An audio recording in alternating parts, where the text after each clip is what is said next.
Libros Históricos 2. Y la primera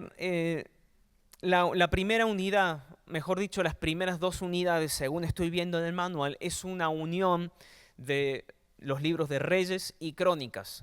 Nosotros los vamos a tratar por separado. En esta clase vamos a discutir Primera y Segunda de Reyes, y la clase que viene vamos a discutir Primera y Segunda de Crónicas, y después continuamos con el resto del programa. Pero es importante hacerlo así porque los mismos libros nos obligan a tomar estos contenidos por separado. Así que les recuerdo que todas nuestras clases van a ser de la misma configuración que hicimos el año pasado. Vamos a iniciar con las características técnicas del libro, vamos a discutir el autor, el nombre del libro, género literario, fecha de composición. Después vamos a discutir los temas principales del libro. Número 3, la teología del libro. Y cerramos con ¿dónde está Cristo en los libros de Reyes? ¿Sí? La misma configuración, el mismo orden que hemos estado tratando el año pasado. Así que vamos a iniciar nomás. El título. ¿Por qué Reyes, Primera y Segunda de Reyes, se llama así? Bueno, la realidad es que en la Biblia hebrea estos dos libros son uno solo, que se titula El Libro de los Reyes. Pero en la Septuaginta, que recuerden que es la traducción griega del Antiguo Testamento, se lo dividió en dos. ¿Por qué? Porque el libro era muy extenso, demasiado largo. De hecho, déjenme comprobarlo ahora mismo que estamos todos aquí. Segunda de Reyes, capítulo 25, es el último capítulo, aquí está. Uno puede ver estas hojas, este montón de hojas, y dicen, esto no es nada. Claro, para la tecnología que tenemos ahora mismo, pero en aquellos años, antes de Cristo, donde eran pergaminos en donde se copiaban las cosas, o en códices, esto no es nada. O sea, son hojas, hojas, hojas y hojas de contenidos. De manera que la división se realiza justamente para facilitar el copiado, para facilitar el transporte justamente de este libro en cuestión, y también para la encuadernación. Recuerden que estamos tratando con materiales muy primitivos y les invito a que puedan revisar después la materia de Introducción Bíblica, el libro que tuvieron el año pasado. Pero lo que vamos es que esta división que hay entre Primera de Reyes y Segunda de Reyes es completamente artificial. No existe tal cosa, o Dios no inspiró tal cosa como dos libros separados. Inspiró un solo libro que después nosotros, por necesidades de logística, lo que hemos mencionado recién, se divide en dos. Pero eso no es todo, porque si no sé si recuerdan, el año pasado que estamos discutiendo Primera y Segunda de Samuel, sucedía el mismo problema. Lo mismo va a pasar con Primera y Segunda de Crónicas. Pero hay algo que dijimos de Primera y Segunda de Samuel, que Samuel y Reyes forman parte, están unidos, están conectados. De hecho, Segunda de Samuel está plenamente relacionado con Primera de Reyes. Segunda de Samuel termina e empieza la continuación en Primera de Reyes. De manera que en la Septuaginta, Primera y Segunda de Samuel habíamos dicho el año pasado que aparece como Primera y Segunda de Reinos, así aparece, y Primera y Segunda de Reyes es Tercera y Cuarto de Reinos. Recuerden que hay cuatro libros de reinos en la Biblia hebrea, que nosotros no los tomamos así, aunque es cierto. Tenemos Primera y Segunda de Samuel y Primera y Segunda de Reyes. Por supuesto que esto después, esta división pasó al resto de las Biblias, en la Vulgata Latina, en todas las traducciones posteriores que se hicieron, y por supuesto quedó por lo menos para la sociedad occidental, Primera y Segunda de Reyes. Esto es importante resaltarlo y por eso hacemos la división. Primera, Segunda de Samuel y Primera y Segunda de Reyes lo tomamos como un todo y lo separamos de Crónicas, a pesar de que haya temas relacionados. ¿Sí?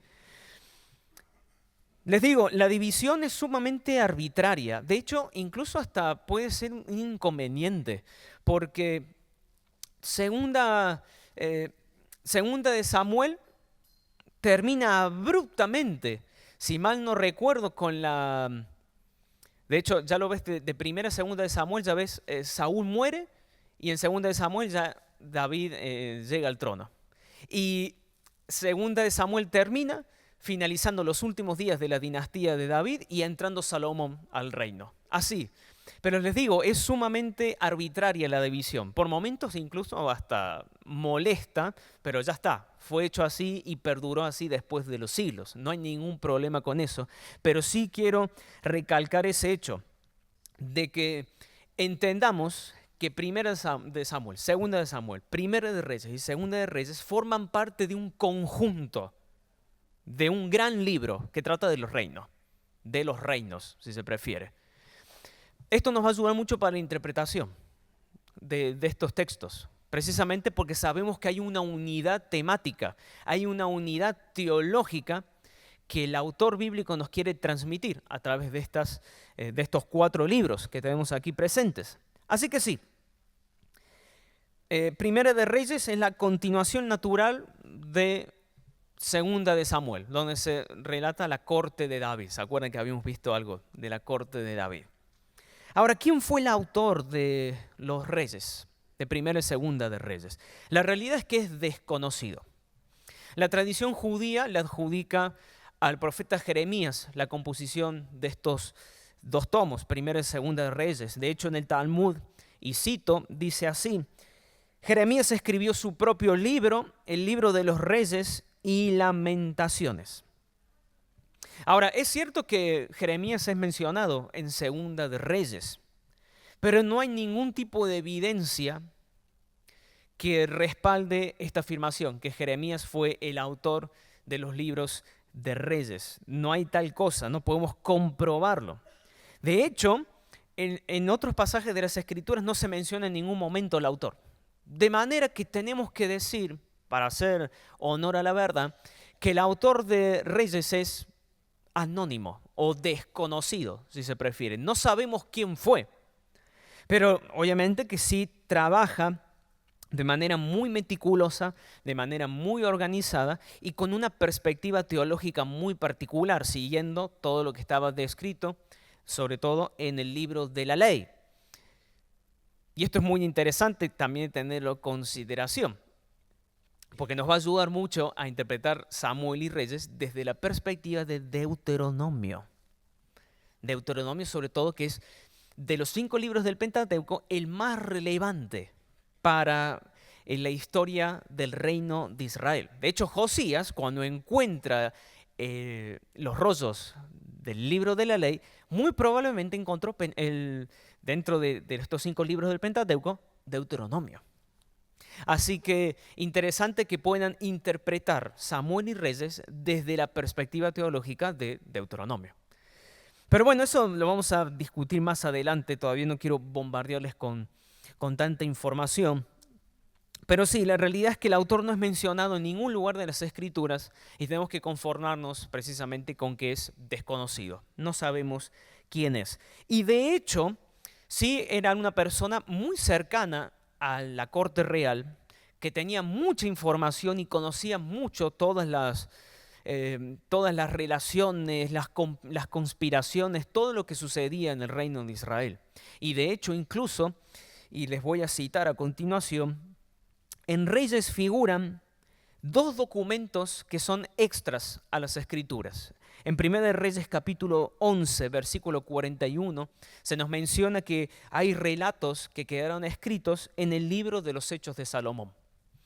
Y otro documento son las crónicas de los reyes de Israel y Judá, que aparecen en 1 Reyes capítulo 14, versículos 19 y 29. ¿Qué son estos documentos? Los archivos oficiales del reino. Es como una bitácora de todo lo que acontecía en el reino, que lo escribía un asesor real. Y seguramente el autor de Reyes tuvo acceso a estos documentos para robustecer, para construir y mejorar su relato, precisamente. Así que muchas cosas de lo que sucede detrás de escena se lo debemos precisamente, seguramente, a estos documentos que nos enseñan, nos muestran cómo era la corte real de Israel en los tiempos bíblicos. Pero sí, interesantísimo considerar esto del autor y está muy relacionado, por supuesto, con la fecha de composición del libro. ¿Cuándo se escribió Reyes? Y esta es una pregunta importante, porque Reyes, el primer libro, inicia con la transición de la monarquía. De David pasamos a Salomón. Y de Salomón viene Roboam. De Roboam se divide el reino en dos. Y después van los dos reinos en paralelo. El reino del norte, que se llama Israel, y el reino del sur, que se llama Judá. Seguramente para alguno que ya ha tenido contacto con estos libros, y sobre todo también en las predicaciones de domingo, puede estar más o menos familiarizado con lo que estamos discutiendo ahora mismo. Pero sí, inicia con la transición real de David a Salomón y concluye, Segunda de Reyes, con la liberación de Joaquín, del rey Joaquín, de una prisión en Babilonia. De manera que el periodo de tiempo que estamos tratando va desde Salomón hasta la caída del reino, con la invasión de Babilonia al reino de Judá. Es mucho tiempo, demasiado. Por eso debemos decir que seguramente la compilación final de Reyes, de los dos libros, ocurrió seguramente en algún periodo durante el exilio. El exilio que después se narra en Esdras y en Nehemías, sobre todo en los sucesos que acontecen después del exilio. Y estamos hablando de una fecha alrededor del 550 antes de Cristo.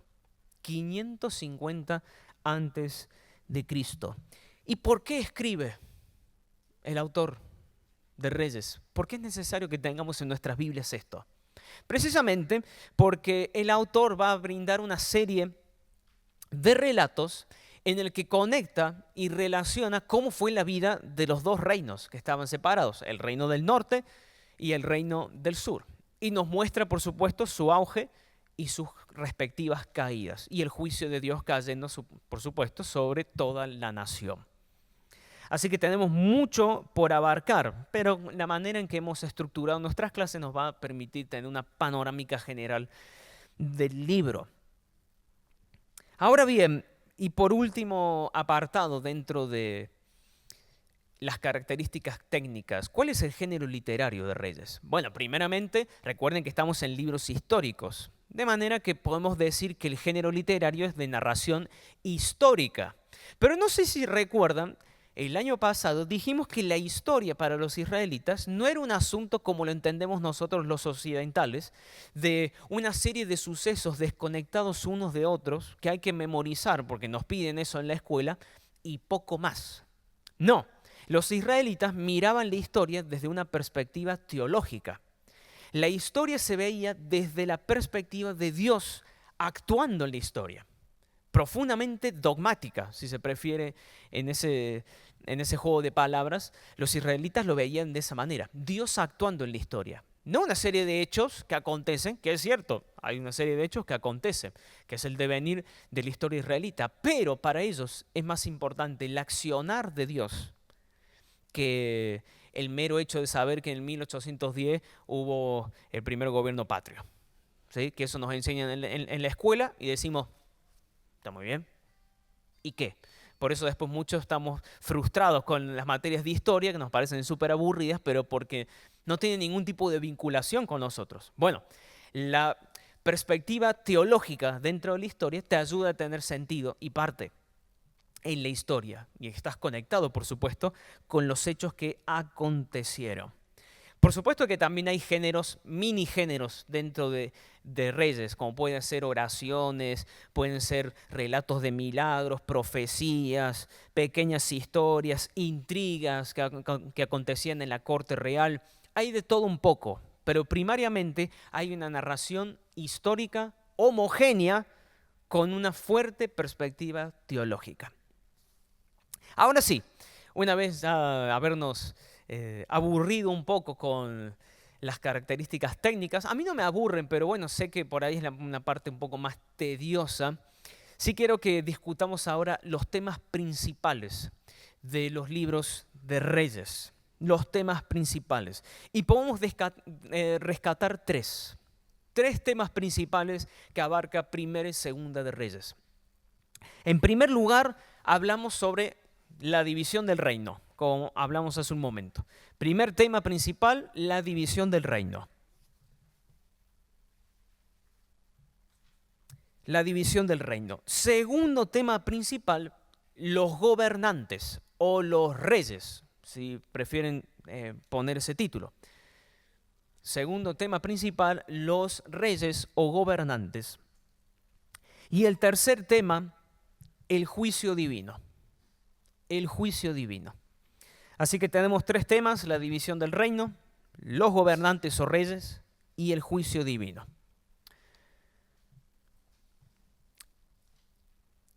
Vamos a tratar el primer tema, la división del reino.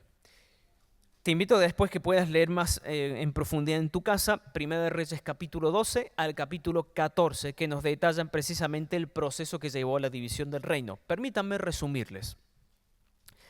Roboam asciende al trono, es el hijo de Salomón, muchacho joven, dentro de todo, con muchas energías, preparado para gobernar al pueblo de Dios. Y en sus primeros días de gobierno, él tiene que resolver un problema muy grave. ¿Qué hacemos con los impuestos? Porque, no sé si recuerdan, Salomón hizo obras enormemente grandes. ¿Y cómo se costearon? Aplastando muy fuerte a la sociedad israelita con tributos muy pesados. De manera que viene el pueblo de Israel a presentarse al rey Roboam y le piden, por favor, que aligere la carga tributaria, y ellos lo continuarían sirviendo y continuarían siendo sus súbditos. Esto Roboam les dice a los enviados, a los delegados del pueblo: vénganse en un par de días, déjenme pensarlo, discutirlo y les voy a dar una respuesta. Los delegados del pueblo van.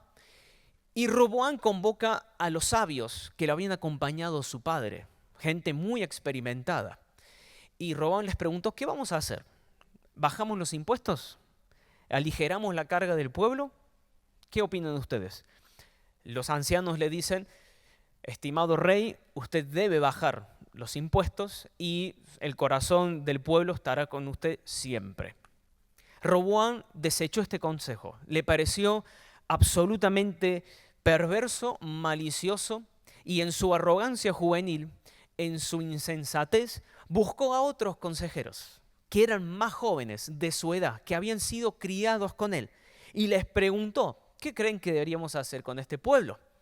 A lo que los jóvenes, igualmente irreverentes, irresponsables y necios como su rey, le dijeron que había que aumentar más el yugo, había que aumentar más la carga tributaria, había que hacer que Israel la pasara mal, justamente rindiéndole tributos al rey. Esta fue la decisión que Roboam tomó. Y los israelitas, cuando escucharon esto, se lo tomaron muy, muy mal. Al punto que se armó una especie, no una guerra civil, pero hubo una división interna donde 10 tribus se separaron de Judá y de Benjamín. De manera que 10 tribus van a formar el reino del norte, Israel, y las 2 tribus restantes, Judá y Benjamín, van a formar el reino del sur. Esto es un desastre, es una calamidad. De hecho, vas a notar que pensar que a David se le había prometido el reino, ¿no?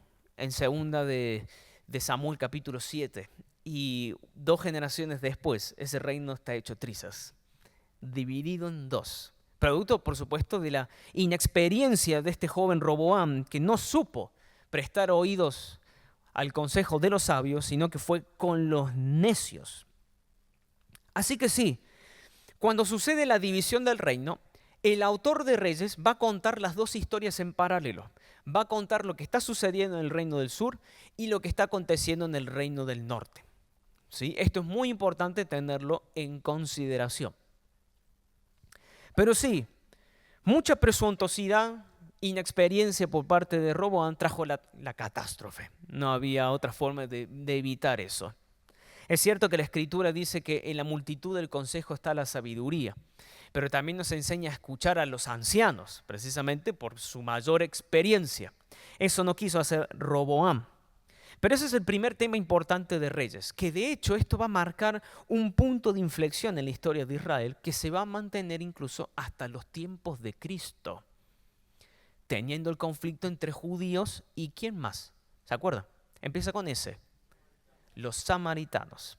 Precisamente. Los samaritanos se los llaman así porque la capital del Reino del Norte era la ciudad de Samaria. Perfecto. La enemistad entonces que se produce entre ambos reinos, que se mantiene hasta los tiempos de Cristo, precisamente es una enemistad que lleva acarreándose desde Primera de Reyes, capítulo del 12 al 14, que se produce la división del reino. ¿Sí? Y solamente para que se hagan una idea, que el ascenso de Salomón ocurre más o menos en el 970 a.C. Estamos hablando cerca de 1000 años de enemistad. Es brillante. Si quieres ver personas rencorosas, mira a los israelitas en Primera y Segunda de Reyes y en todo el relato bíblico. No podían ni verse. Pero esto sí, esta configuración histórica nos va a permitir entender de mejor manera el ministerio de Jesucristo, tanto a judíos como a los samaritanos. Pero sí, primer tema entonces, la división del reino. Segundo tema, dijimos que íbamos a discutir que eran los gobernantes o los reyes. Vas a ver que a lo largo de Primera y Segunda de Reyes, el autor bíblico va a estructurar, y esto es bastante estándar, una configuración de narración respecto a los reyes, tanto de Israel como de Judá. Te voy a comentar cómo es. El autor bíblico usualmente siempre va a revelar la fecha en la que asume el rey. El rey tanto asumió en el año tanto del reinado de otro rey. Siempre se revela la fecha de asunción de este rey en particular con el otro rey que estaba en el otro reino. Entonces vamos a poner un ejemplo, que no están relacionados. El rey Josías y el rey Jeroboam. Josías, el reino del sur, Jeroboam, reino del norte. Si la Biblia dijese, en el año del reinado tercero de Jeroboam ascendió el rey Josías. Eso significa que en el tercer año del reinado de Jeroboam asumió Josías. Eso es lo que te quieren decir. Esto es importante porque pueden mezclarse con las fechas y uno le puede decir, no me estoy enterando de nada, porque en el reinado tanto, del personaje tanto, asumió este otro y tal cosa del año no sé cuánto. El año nos sirve más que nada para aproximarnos a la catástrofe final, que sería la invasión babilónica y la invasión asiria. Pero más allá de eso, y luego de la revelación de la fecha junto con el rey contemporáneo que está en el otro reino, también se nos dice, como segundo punto usualmente que utiliza el autor bíblico, el año que tenía el rey cuando empezó a reinar.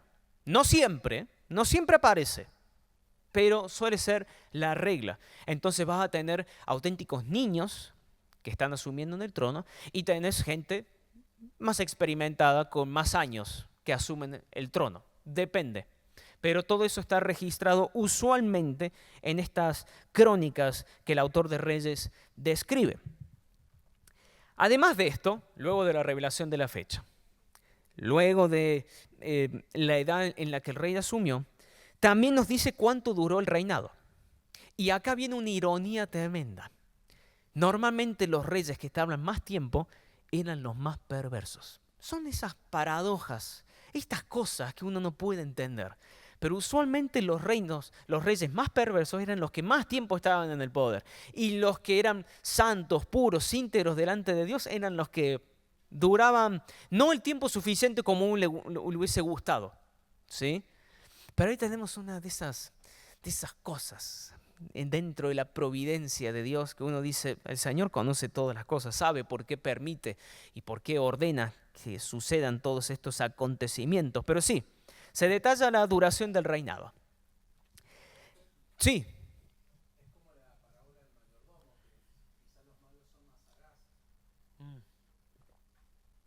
Dice aquel hermano que puede ser como la parábola del mayordomo, donde los malos son más sagaces. Y sí, sí, sí, sí. La realidad es que también se cumple lo que dice la Escritura, ¿no? Que cuando hay un pueblo infiel, un pueblo terco, Dios les le envía gobernantes malvados, justamente para confirmar su juicio sobre ellos y la pasan mal. Sí, también es un tema súper interesante. Cualquier parecido con nuestra realidad e historia argentina, damas y caballeros, la verdad que es pura coincidencia. Pero usualmente, y esto es una frase que yo suelo renegar mucho, pero creo que tiene mucha verdad. No sé si han escuchado, cada pueblo tiene el gobierno que se merece. No sé si escucharon. Y me pesa mucho en el corazón, sobre todo porque uno está cansado de pasarla mal, ¿no? Pero sí, sí, sí, se cumple mucho lo que dice la Escritura, ¿no? De que si el pueblo le daba la espalda a él, les mandaría precisamente gobernantes malos que los aplastaran. Y esto le sucedió, por supuesto, a los dos reinos, tanto el reino del norte como el reino del sur. Luego de detallar la duración del reinado, el autor bíblico nos va a mostrar la genealogía del rey. Y acá hay una cosa muy particular. En el reino del norte, usualmente va a figurar el nombre del padre. Pero en el reino del sur, usualmente va a estar el nombre de la madre. Lo que te muestra que seguramente durante el reinado de David, las mujeres precisamente tuvieron un papel muy interesante dentro de los juegos de poder. Particularmente les digo, de la dinastía de David, las mujeres que lo rodearon a él, al parecer fueron un modelo para las mujeres futuras de la realeza que iban a estar justamente dentro del palacio. Pero sí, normalmente los desastres en el reino del norte van a ser de las confabulaciones entre los reyes, que era hijo del rey tanto, pero en el reino del sur va a ser al revés. Normalmente las mujeres siempre van a estar tejiendo y tratando de desestabilizar el gobierno. Y lo vas a ver en reyes, sobre todo en el reino del sur, es muy habitual eso. Pero sí, en el reino del norte predomina la figura masculina, en el reino del sur predomina la imagen femenina. Y luego de esto, el autor de Reyes usualmente cierra con una conclusión del reinado de este rey en particular. No solamente las cosas que hizo, sean buenas o sean malas, sino que cierra con una fórmula final que dice si este rey fue piadoso o fue malvado. Si es malvado, el autor va a decir, e hizo lo malo ante los ojos del Señor su Dios, no siguiendo los mandamientos de Dios conforme a David su padre. Y la fórmula para cuando un rey era justo, dice, este rey hizo lo bueno y lo recto delante de los ojos del Señor. Ahora, quiero decirte algo. Esta última frase, hizo lo bueno y lo recto, se pueden contar de un par de reyes, tanto del norte como del sur. Los puedes contar con los dedos de una mano quizás. Y ya te lo voy a demostrar nada más. Pero la mayoría de los reyes, tanto del norte como del sur, fueron extremadamente perversos, malvados. Todos fueron reprobados. La mayoría de ellos fueron reprobados en su carácter moral y demostraron que no tenían ningún cuidado por la ley de Dios, ni por la relación y la vinculación y el pacto que Dios tenía con su pueblo Israel. No, estos reyes no les importó en lo más mínimo esto. Pero sí, a los reyes malvados se los define con esta frase, hizo lo malo ante los ojos del Señor. Y usualmente el prototipo de maldad va a ser el rey Jeroboam, de la maldad, ¿no? Y el prototipo de la justicia y de la virtud va a ser el rey David. Entonces, cuando se quiere enfatizar lo malvado de un rey, se lo compara con Jeroboam. El Jeroboam fue el primer rey del reino del norte. Y el del reino del sur usualmente se los va a comparar precisamente con el rey David, que fue dentro del pacto davídico el primer rey dentro de esta dinastía. Pero sí, todos los reyes del reino del norte reciben puntuaciones negativas. Vamos a ponerlo en esos términos. En el reino del sur sucede lo mismo, salvo que se salvan un par de personas. Algunos reyes, por ejemplo, reciben una aprobación limitada. Vamos a ponerlo así en esos términos. Hicieron lo recto ante los ojos del Señor, pero no quitaron los lugares de culto a dioses paganos. Eso lo puedes encontrar, por ejemplo, en Primera de Reyes, capítulo 15. Vamos a leer los versículos 11 al 15. Dice así la palabra del Señor.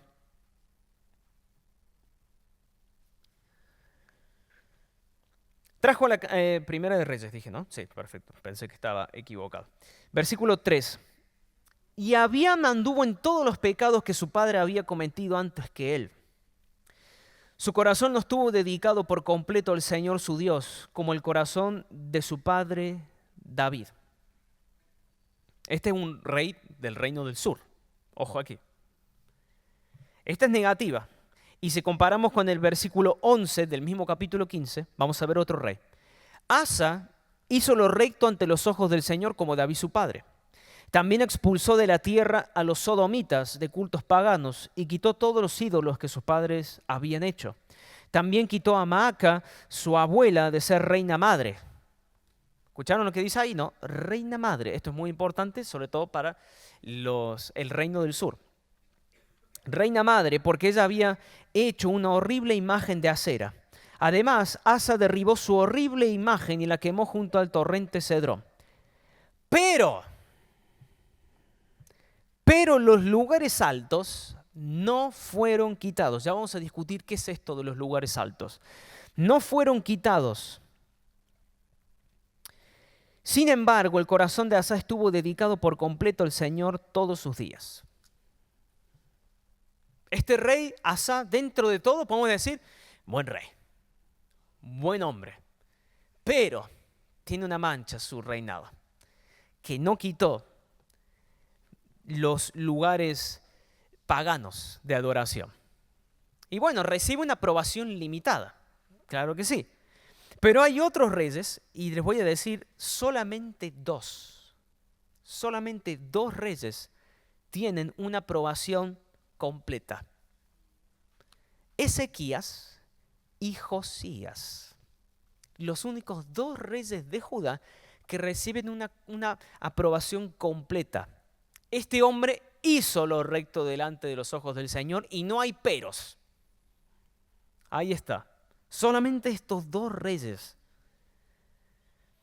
Y cuando termina toda esta descripción que hace el autor bíblico sobre cada rey, usualmente también cierra con la muerte del rey, cuándo murió y en dónde lo enterraron, en dónde se le hizo la sepultura. Usualmente a los reyes, tanto del norte como del sur, se los sepultaba dentro del cementerio de su dinastía. Entonces padres estaban con hijos, los hijos de los hijos, etc. Estaban puestos en esa disposición. Pero usualmente esta organización que hemos visto se repite a lo largo de todos reyes. De manera que a ustedes les va a servir mucho precisamente para sacarle la ficha a cualquier rey que quieran estudiar. Quiero estudiar la vida de Asa, perdón. Sé que tuvo una aprobación limitada, porque dice que hizo lo bueno y lo recto delante de los ojos del Señor, pero no completó esto. Hay otro rey que quiero estudiar, por ejemplo, Manasés, de los más perversos de todos, y la Biblia te va a decir, este hombre malvado era. Y ya vas a saber, perfecto, este viene del reino del norte, es hijo de la dinastía de no sé quién, y está vinculado con Jeroboam. Ya tengo una idea de su reinado. Ya tengo una idea de lo que teológicamente significa este rey pagano, perverso. Te ayuda muchísimo, es muy útil tener esta estructura en mente siempre que analizamos reyes. Y el último tema que quiero considerar con ustedes, tema principal, recuerden, dijimos la división del reino, los reyes y gobernantes. El tercer punto es el juicio divino. Ya desde los primeros capítulos de Reyes, particularmente Primera de Reyes capítulo 9, se nos muestra el tenor que debe tener la dinastía de David. Recuérdense que todavía no sucedió la división del reino. Si los reyes obedecían al Señor, guardaban sus mandamientos y practicaban la piedad, la santidad y la caridad con el pueblo, el Señor los iba a bendecir e iba a establecer su trono. Pero caso contrario, si no sucedía semejante cosa, la maldición más terrible que Dios había pronunciado sobre Israel era que si desobedecían los mandamientos del Señor, iba a venir pueblos extranjeros, los iban a invadir e iban a volver a la cautividad. Aquella cautividad de la que el Señor los había sacado en Egipto, iban a volver a la misma basura, a la misma miseria de la cual el Señor los había rescatado. Esa era la advertencia. ¿Y qué creen que sucedió? La calamidad llegó. El desastre anunciado y profetizado había llegado a su cumplimiento. De manera que en el 722 a.C., el reino del norte iba a ser invadido por el imperio asirio, y en el 586 a.C., el reino del sur iba a ser tomado por el imperio de Babilonia y Jerusalén hecha polvo. Pero sí, ahora resulta muy curioso que la tolerancia y la paciencia del Señor fueron muy extensas, muy extensas. Estamos hablando casi 5 siglos donde el Señor estaba advirtiendo, advertía, y el pueblo de Israel, tanto del norte como del sur, no se arrepentía. Y en un momento, el desastre tenía que acontecer. Y la paciencia del Señor se transformó en impaciencia. Y esa impaciencia se transformó en ira. Y la ira se transformó en el juicio. Toda esta cadena de oro, de procesos que vemos en Reyes, se evidenció justamente en estos juicios que sufrieron ambos reinos. Y ambos fueron desterrados, por supuesto. Una vez discutido todos estos asuntos, los temas principales, quiero que discutamos brevemente la teología del libro de los Reyes. Y aquí encuentro varios apartados. No sé si me va a dar tiempo para revisarlos a todos, pero vamos a intentarlo. El primer tema teológico que quiero tratar con ustedes es el rol del rey. El rol del rey. El estado espiritual del gobernante y el carácter moral del gobernante tiene mucha influencia en el estado espiritual de la nación. Lo vemos patentemente, ya sea para lo bueno o para lo malo. El carácter de un gobernante influye e impacta sobre la sociedad que gobierna. Y esto se evidenció de la siguiente manera. Cuando el rey era piadoso, el pueblo andaba conforme a la ley de Dios. Cuando el rey era malvado, el pueblo andaba desobedeciendo a Dios. Es que es evidente, si la cabeza del reino hacía lo malo, ¿cuánto más los que estaban debajo de él? Y si el rey hacía lo bueno, ¿cuánto más iban a hacerlo los que estaban debajo de él? Pero me interesa más la figura del rey, no tanto la influencia que él tenía sobre los asuntos morales y espirituales de la sociedad. Porque el rey encarnaba nada más y nada menos que la fidelidad al pacto. El rey era prototipo de cómo debía vivirse la vida cristiana, la vida conforme a los mandamientos de Dios. Por eso el rey tenía algo que el resto del pueblo no tenía, una copia del libro de la ley para conocer todo lo que Dios demandaba de él. Y a pesar de que estos reyes tenían la palabra de Dios a su disposición, cosa que la mayoría del pueblo no tenía acceso, en su pecado, en su perversión y en su desobediencia, no quisieron obedecer la ley de Dios, sino que quisieron hacer lo que ellos quisieron hacer, desobedecer, ir en contra de los mandamientos bíblicos.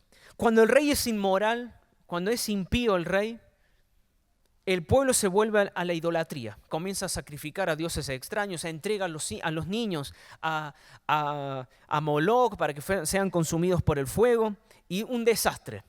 Pero cuando el rey es puro, el rey es íntegro de corazón, el pueblo experimenta avivamiento espiritual.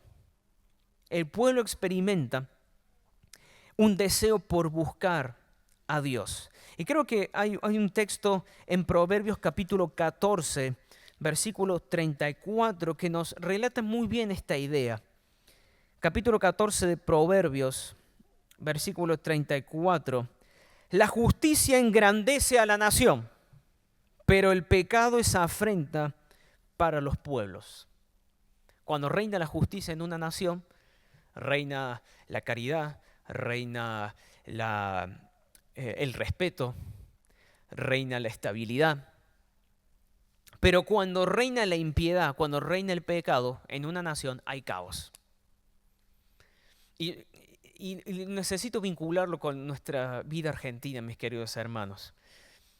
Desde el regreso a la democracia, Alfonsín legisló la ley de divorcio. Después, más adelante, ¿quién fue? Saúl Menem hizo con... No, lo vamos a pasar más adelante. Macri legalizando el aborto, Cristina con el matrimonio homosexual. Se ha ido agrandando el pecado. ¿Y cómo le ha ido a Argentina desde ese momento? Cada vez peor. Yo desde que nací sé que el país está en crisis. ¿Y por qué está en crisis este país, como cualquier otro país sobre la tierra? Como lo vimos en Proverbios. Cuando reina el pecado, cae afrenta a la nación, cae oprobio, destrucción, desesperación. Pero cuando la palabra de Dios reina sobre una nación, pasa todo lo contrario. Hay bendición, hay prosperidad, hay estabilidad, hay paz. Y esto es lo que Israel, a pesar de tener la voluntad revelada de Dios, aquí en la ley, en su palabra, no se dieron cuenta. Sí sabían, no quisieron darse cuenta en realidad. No es que eran ignorantes al respecto. Pero sí, el rol del rey. Segundo tema teológico, el rol de los profetas. O mejor dicho, los profetas. La personalidad de los profetas. Cuando el liderazgo de uno de los reinos estaba en crisis, estaba sacudido y gobernado por el pecado, Dios levantaba a un profeta. A un profeta que servía y hacía el trabajo que el rey no estaba haciendo. ¿Que cuál era? Guardar el pacto. Ser un garante del pacto, mostrar cómo debe vivirse la vida delante de Dios dentro del contexto del pacto. Entonces los profetas denunciaban a los reyes. Y de manera que los profetas se constituyeron en los enemigos de la nación. ¿Por qué? Porque denunciaban las prácticas pecaminosas a los reyes y por supuesto les advertían del juicio que iba a llegar. Rey fulano de tal, si no te arrepientes, sepa que va a venir catástrofe, sepa que van a acontecer cosas. Y los reyes no quisieron escuchar. El caso típico de esto es el profeta Jeremías, que la pasó muy mal el hombre. Y ahí está. Los profetas eran los enemigos número uno de la nación. Eran los que no podían vivir una vida tranquila por causa del ministerio. Eran los que no podían acomodarse a las prácticas y a los estilos de vida pecaminosos que el resto del pueblo tenía. ¿Por qué? Porque el llamado era más grande. Habían sido apartados por Dios. Y el profeta Elías, en un momento cuando estaba amenazado de muerte por la malvada Jezabel, él, con mucho miedo va a huir. Se esconde y en un momento le ora al Señor y le dice: Señor, yo soy el único profeta que ha quedado, el único fiel a ti. Me encanta la superioridad que muestra aquí Elías, es brillante. Claro, se cree la última esperanza de Dios en medio de su pueblo. ¿Y qué le dice la voz divina? Yo me he reservado a 7,000 hombres que no han doblado sus pies a Baal, no han doblado sus rodillas a Baal. ¿Vos te crees el único que me está siendo fiel, Elías? No. Hay 7,000 que están siendo fieles a mí. No los estás viendo, ¿eh? No están visibles, no están haciendo tanta batalla como vos estás presentando, pero son fieles a mí. Y eso me basta. Que lo toma después Pablo para demostrar que Dios siempre tiene un remanente, un pueblo fiel en medio de un pueblo infiel. En Romanos capítulo 11, si quieren después revisarlo con más detalles. Pero los profetas eran los opositores de los reyes paganos. Eran los que denunciaban cualquier tipo de alianza que un reino iba a tener con otro reino extranjero, que era pecaminoso. Eran que denunciaban las prácticas sociales injustas, la pobreza desmedida, cualquier cosa que era en contra de la palabra de Dios. Los profetas estaban ahí para oponerse a los mandatos pecaminosos de los reyes. Y por eso, por supuesto, la mayoría de ellos murieron. Claro que sí. Algunos de los profetas, Elías y Eliseo, el profeta Natán, el profeta Ahías, el profeta Semaías, Micaías, el profeta Jonás, el profeta Isaías, el profeta Hulda, todos estos se mencionan a lo largo de los libros de los reyes. Todos la pasaron mal aquí, para que veas. Esto lo quiero mencionar, me parece súper interesante. Esta gente le huía al ministerio, todos ellos, porque sabían que cuando el llamado llegaba, y era que le ibas a pasar mal. Moisés no quería saber nada. No sé si recuerdan la historia de Moisés. Porque la vida al servicio de Dios es una vida muy sufrida. ¿Por qué? Porque nos estamos oponiendo a la fuerza de las tinieblas. Y el tema es que la fuerza de las tinieblas tienen mucha gente. Y los que están en las fuerzas de Dios son poquitos. Pero la promesa en la cual se sostenían los profetas, que era a pesar de que los otros eran más, que tenían más influencia, más poder, más dinero, ellos decían, más grande es el que está conmigo que el que está con ellos. De manera que los profetas, a pesar de que eran pocos y que normalmente no tenían una vida muy agraciada, a pesar de que los perseguían, los maldecían y los querían matar, a pesar de todo eso, son ejemplos de fidelidad para nosotros. Son parte de la galería de los héroes de la fe. Otro punto teológico que quiero discutir con ustedes es la división del reino. Y ustedes me van a decir, pero ya lo tratamos en el tema principal. Es cierto. Pero hay algo que quiero decirte respecto de la división del reino que no lo mencionamos. Y es que el conflicto que hay entre el rey Roboam y Jeroboam, que va a ser el futuro rey del reino del norte, el conflicto que sucede aquí por el tema de los impuestos, si había que subirlos o bajarlos, era solamente la gota que iba a colmar el vaso y que iba a derramarlo. ¿Por qué? Porque las tribus estaban en un conflicto muy grande entre sí. Esto se da desde Génesis capítulo 49. Vamos a ir a Génesis capítulo 49. El contexto de este capítulo es que Jacob está por morir y va a pronunciar las bendiciones sobre todos sus hijos. Y a Judá y a los descendientes de Judá, en el versículo 8 al 12 se nos dice lo siguiente. Estoy en el capítulo 50, el capítulo 49, hermanos. Versículos 8 al 12. A ti, Judá, te alabarán tus hermanos. Tu mano estará en el cuello de tus enemigos. Se inclinarán a ti los hijos de tu padre. Cachorro de leones, Judá, de la presa, hijo mío, has subido. Se agazapa, se echa como león o como leona. ¿Quién lo despertará? El cetro no se apartará de Judá, ni la vara de gobernante de entre sus pies, hasta que venga Silo, y a él sea dada la obediencia de los pueblos. Faltan un par de versículos más y concluye la profecía para Judá. ¿A qué se le está prometiendo a Judá? Que el rey definitivo, Cristo Jesús, iba a venir de la tribu de Judá. Pero miren lo que se le promete a otra de las tribus, a Efraín y a Manasés. Seguimos en el capítulo 49 de Génesis. Vamos a ver los versículos 22 al 26. Rama fecunda es José, rama fecunda junto a un manantial. Sus vástagos se extienden sobre el muro. Los arqueros lo atacaron con furor, lo asaltearon y lo hostigaron, pero su arco permaneció firme y sus brazos fueron ágiles por las manos del poderoso de Jacob. De allí es el pastor, la roca de Israel. Por el Dios de tu padre que te ayuda y por el Todopoderoso que te bendice, con bendiciones de los cielos de arriba, bendiciones del abismo que está abajo, bendiciones de los pechos y del seno materno. Las bendiciones de tu padre han sobrepasado las bendiciones de mis antepasados, hasta el límite de los collados eternos. Sean ellas sobre la cabeza de José y sobre la cabeza del consagrado de entre sus hermanos. Vemos que los dos hijos de José, Efraín y Manasés, son extremadamente benditos dentro de su profecía. Y aquí, dentro de la posición privilegiada que tiene Efraín y Manasés dentro de estas 12 tribus, está el problema. Porque va a haber roces.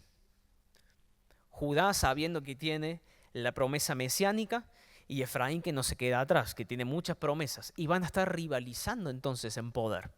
Por ejemplo, en el libro de Josué se nos dice que Judá inicia la conquista. La primera división de tierra le corresponde a Judá. La segunda le corresponde a Efraín. Durante el periodo de los jueces, por ejemplo, la tribu de Efraín intentó establecer un reino 2 veces, que lo revisamos en nuestra primera materia de libros históricos 1. Efraín intentó establecer un reino 2 veces para Israel. No tuvo éxito, por supuesto, porque no era el plan de Dios que Efraín estuviese a la cabeza del reinado. La rivalidad entre Efraín y Judá continuó durante los reinados de Saúl, de David y de Salomón. Y en el momento de la división del reino, Jeroboam era de la tribu, ¿de dónde? De Efraín.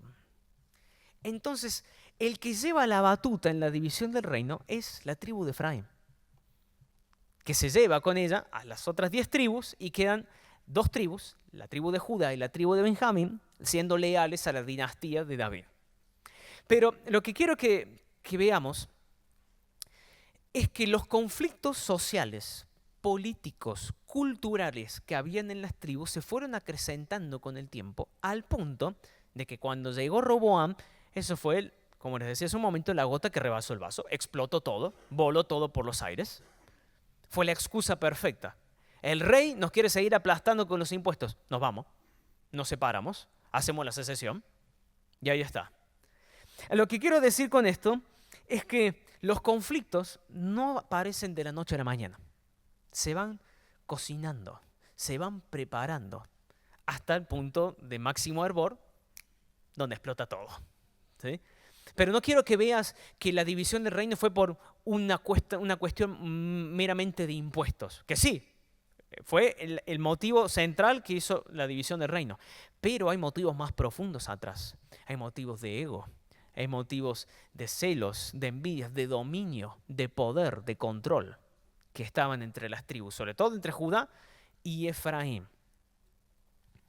Y el último tema teológico, bueno, tengo 2, pero los voy a juntar. El primero de ellos son los lugares altos, que les había dicho que íbamos a tratar. Los lugares altos. Vas a ver que a lo largo de Primera y Segunda de Reyes, vas a ver esta frase, que el pueblo de Israel sacrificaba en lugares altos, o los reyes quitaron los lugares altos, o no quitaron los lugares altos. ¿Qué son estos espacios? Bueno, eran altares sagrados que se construían sobre terrenos altos, precisamente donde Israel iba a adorar antes de la construcción del templo. Antes de la construcción del templo. Los israelitas adoraban a Dios en estos altares que habían construido en estos terrenos altos. Sin embargo, luego de la construcción del templo y luego que se establece el templo como el único centro de adoración, estos lugares altos se transformaron en santuarios paganos, donde Israel iba a sacrificar a los ídolos, iba a rendir ofrendas a los ídolos. Y eran un símbolo de la rebeldía, eran un símbolo de la apostasía. En vez de adorar a Dios en el lugar donde Él había designado, yo voy a adorar a otros dioses en el lugar cualquiera donde yo quiera. Y eran estos lugares altos que después son la blasfemia más grande que Israel va a estar experimentando hasta que llega la cautividad de Babilonia. Así que sí, los lugares altos son el símbolo de la rebelión. Pero el último tema teológico que dije que está relacionado con los lugares altos es el templo. Porque en Primera de Reyes se construye el templo de Salomón. El templo es un hecho singular, de hecho lleva bastantes capítulos, nos muestra toda su decoración, todo el trabajo de construcción y al mismo tiempo está lleno de interrogantes y de misterios. La construcción de este templo, de hecho al punto de que no sabemos cómo es posible de que se construyó el templo, nos dice las Escrituras, sin que haya sonado algún sonido de herramienta. ¿Cómo se hace eso?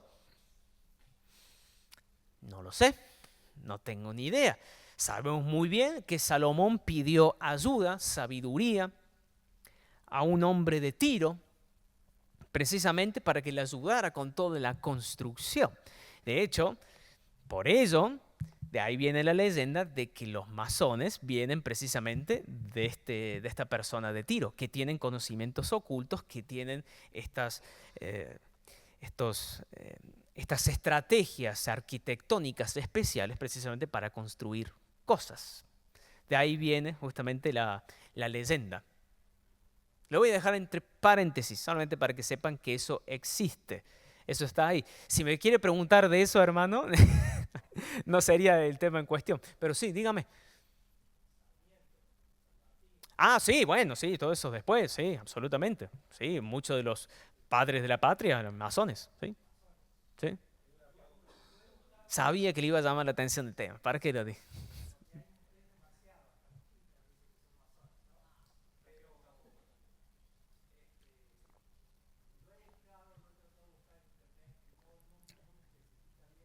Ujú. Sí, claro, constructor, precisamente, precisamente. Eh, es muy interesante. De hecho, claro, muchos masones se vinculan mucho con Salomón, precisamente porque Salomón en sus últimos años de vida se rebeló contra el Señor y dentro de todas las cuestiones conoció seguramente eh, y tuvo conocimientos prohibidos, vamos a ponerlo de esa manera, o pecaminosos. Es muy probable, acuérdate que Salomón se dejó llevar por el corazón de todas las mujeres que él tenía y sacrificaba en lugares altos y demás. Pero sí, los masones reclaman que tienen una vinculación con este hombre de Tiro que ayudó a Salomón a construir el templo. Sí, absolutamente. Como los grandes constructores. De hecho, no sé si sabían, pero hay muchas catedrales a lo largo de todo el mundo que tienen símbolos masones. De manera que mucha gente dentro de la iglesia se aliaba con los masones precisamente para las construcciones de grandes catedrales. Y los masones les decían, está bien, yo voy a poner el dinero para hacer esta construcción siempre y cuando me dejes poner mi simbología en la iglesia. Yo estuve en Estados Unidos, por ejemplo, y ves en Washington, D.C., se llama el National Mall, que es el lugar donde está la Casa Blanca, está el Capitolio, todo eso, símbolos masones en todos lados. O sea, en el sentido de que, a ver, Estados Unidos fue fundado por masones, absolutamente. Pero sí, su simbología está en todos lados y ellos se vinculan justamente con este hombre que ayudó a Salomón a construir. Interesante, lo traía a colación solamente como dato curioso y ya sé que ustedes ya empezaron a maquinar fuerte acá muchas cosas, pero sí, eh, esta es la idea. Pero el templo ocupa un espacio importante dentro de la narración, porque cuando se termina de construir, la presencia de Dios desciende sobre el templo y va a ser la casa de Dios. El Señor reina en los cielos y la tierra es el estrado de sus pies. Bueno, el estrado de sus pies, en la teología del templo, los pies del Señor están sobre el templo. Ahí está su presencia inmediata. Ahí está su trono, su reino, en el templo. Y ahí está. Resulta que luego de la división del reino, Jeroboam, hombre malvado, perverso, está pensando y dice, habían pasado un tiempo después de la división, y dice, bueno, pero estas 10 tribus están acostumbradas a servir al Señor, a ofrecer ofrendas a Dios en el templo de Jerusalén. ¿Qué es lo que voy a hacer? Porque si no, cuando la gente esté yendo, va a volver a vincularse con la dinastía de David y van a volver a unirse y van a volver a ser un reino. ¿Qué voy a hacer o qué tengo que hacer para que esto no suceda y que estas 10 tribus me sirvan a mí?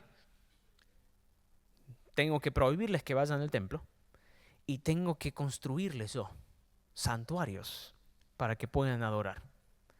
De manera que el pecado más grave de Jeroboam, por eso es un arquetipo de la maldad para los reyes del reino del norte, es que desvió adrede al pueblo de Israel de la comunión con el Dios verdadero, que todo se centraba en el templo. Vamos a hacer nuestros propios santuarios, vamos a hacer nuestros propios dioses, nuestras propias fiestas, nuestras propias ofrendas, de manera que no tengamos ningún tipo de vinculación con la religión que se practica, la verdadera religión que se practica en el templo. Y ahí fue la desgracia absoluta. Por eso ningún rey del reino del norte fue justo, porque ya no tenían ningún tipo de vinculación con el pacto y con el templo, que era donde se sembraban, donde se celebraban los sacrificios, donde se hacían las ofrendas, todo. No van a estar vinculados con nada de lo que sucedía en el templo. Y con esta apostasía, con esta idolatría, es que da inicio al declive del reino del norte, a tal punto de que ya sabemos que Dios trae el juicio sobre ellos, sobre el reino del norte, pero también el reino del sur, porque a pesar de tener un templo, los judíos en su perversión también siguieron las costumbres del reino del norte. De manera que al parecer fueron leales, entre comillas, a la dinastía de David, se quedaron dentro del reino que tenía el templo, pero poco sirvió, porque la mayoría de ellos fueron tan o más perversos que los del reino del norte. El último punto que quiero tratar con ustedes, mis queridos hermanos, es esta pregunta tan importante y esencial. ¿Dónde está Cristo en Primera y Segunda de Reyes? Es un hecho evidente que el libro de los Reyes pide a gritos al Rey definitivo. Pide a gritos que se manifieste el Mesías Rey, el Cristo Rey. Y no solamente su persona real, sino que traiga con él el reino eterno, majestuoso, que había sido prometido por los profetas.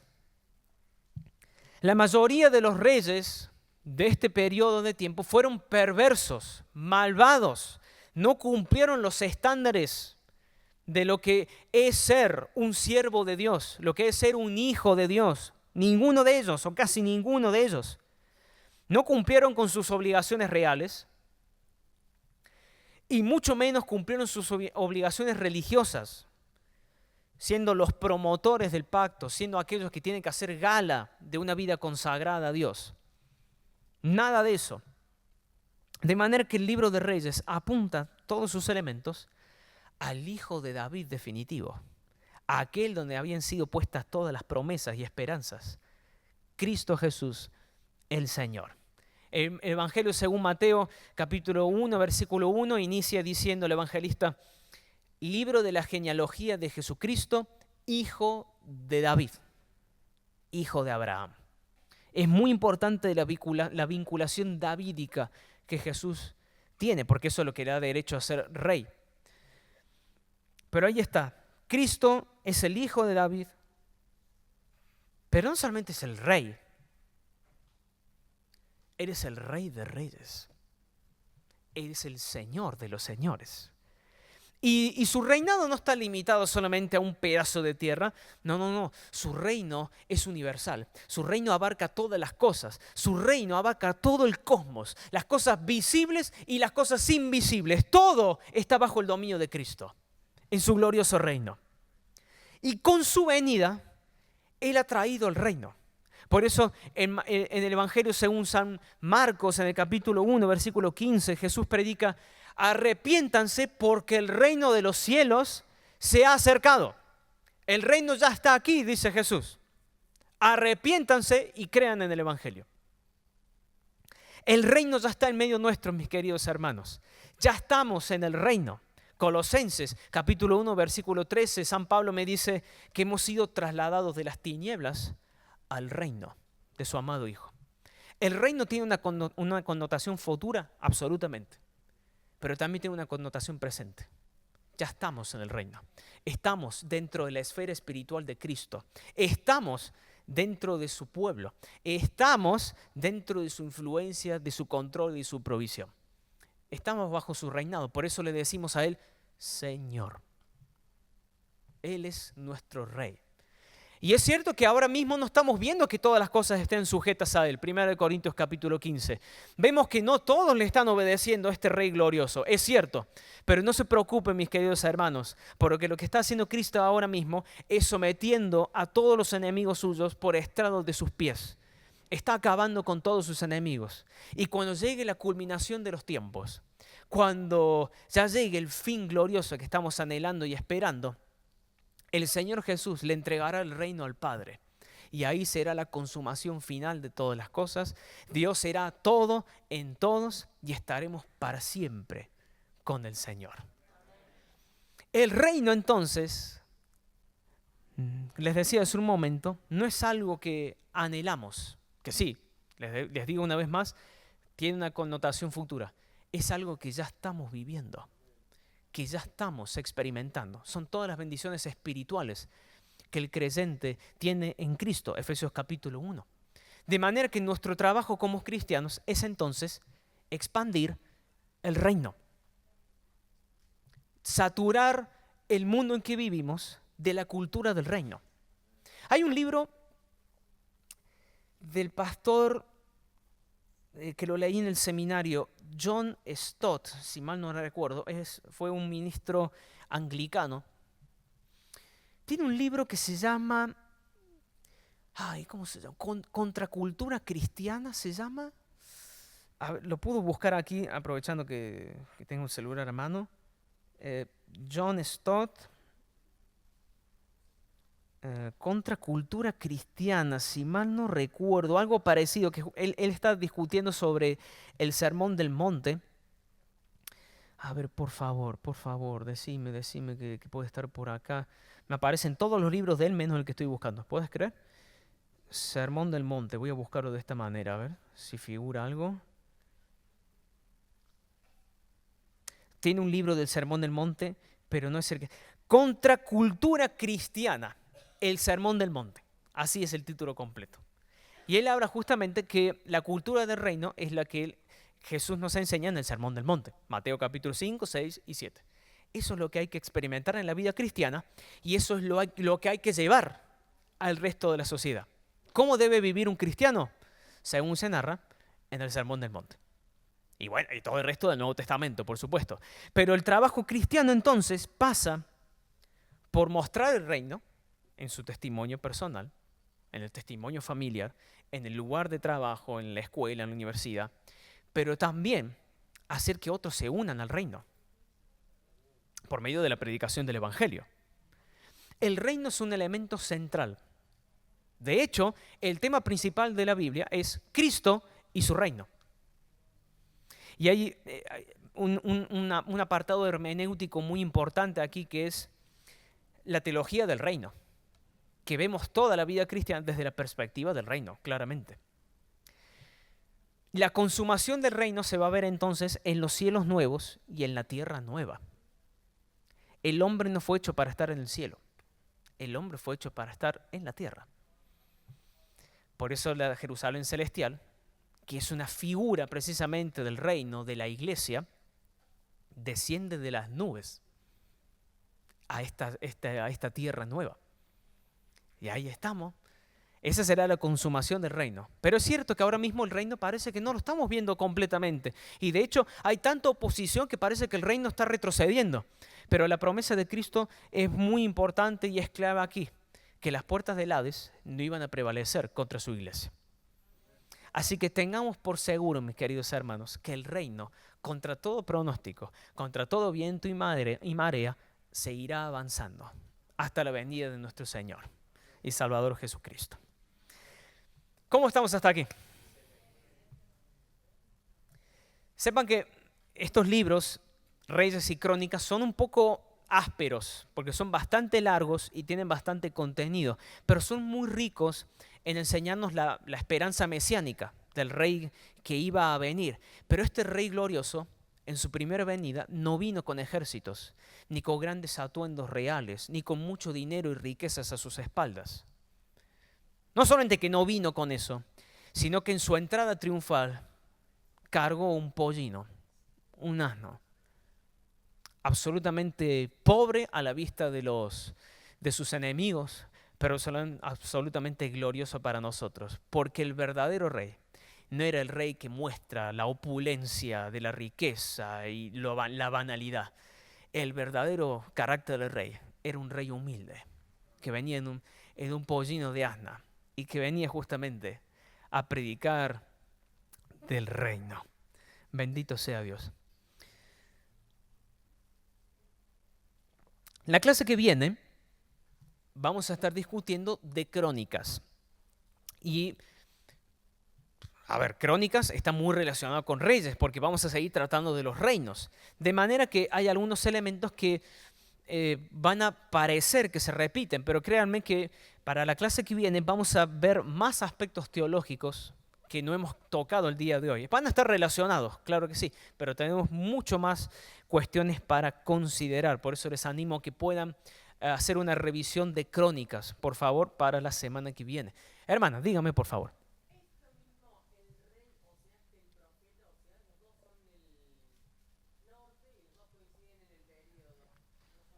¿Alguno? ¿Cómo dice?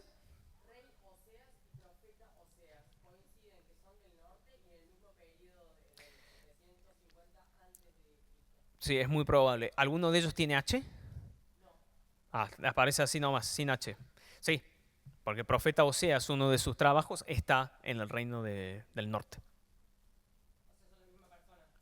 No, son dos personas. El profeta Oseas no fue rey. Bien. No, por favor. Bueno, gloria a Dios. Les animo a que puedan ponerse de pie, mis queridos hermanos, en esta noche, así ya concluimos nuestra clase.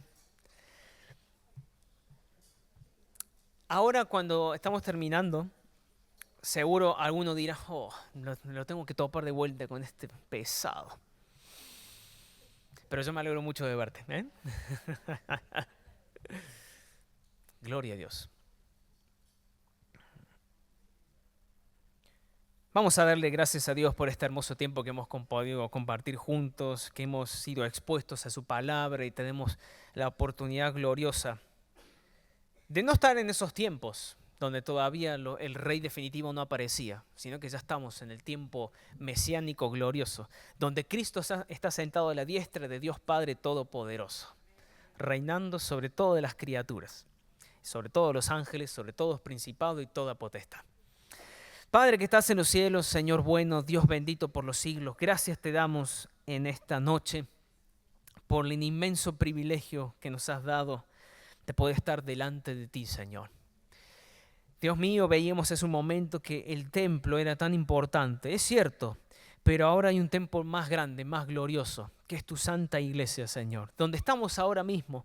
Te damos gracias porque tu presencia ahora no se limita a un solo espacio físico, sino que está con nosotros siempre, en todo momento, en todo lugar.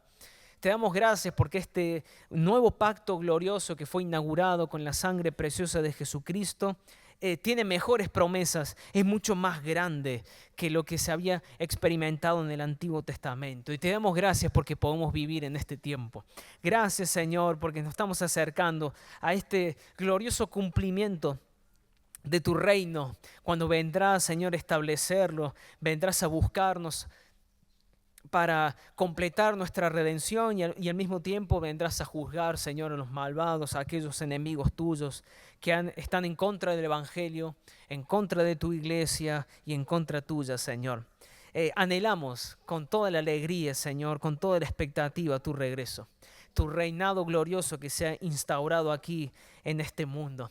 Te damos gracias porque podemos formar parte de él y te pedimos, Señor amado, que nos puedas capacitar con tu poder para que podamos vivir conforme a las demandas del reino, para que podamos extender el reino en el lugar donde nos encontremos, para que podamos, Señor, ser testimonio viviente de las cualidades de la cultura que estableciste para tu reino. Señor, te doy gracias por cada uno de mis hermanos que con tanto cariño, con tanta humildad, perseverancia y fidelidad vienen, Señor, a ser capacitados por tu Espíritu Santo, que ellos puedan meditar y profundizar en estas cosas sagradas que hemos estado tratando, todo para la gloria, honra y alabanza de tu santo nombre. Guárdalos en su viaje de regreso a casa, Señor, guárdalos de todo mal, de toda trampa del diablo, de todo problema, de todas circunstancias, Señor, que les robe la paz, que les robe, Señor, toda esta semilla que ha sido sembrada el día de hoy. Tú estás con nosotros y tú nos guardas del maligno. Te damos gracias por ello, Señor. Todo esto te lo pedimos en el nombre de Jesús. Amén y amén.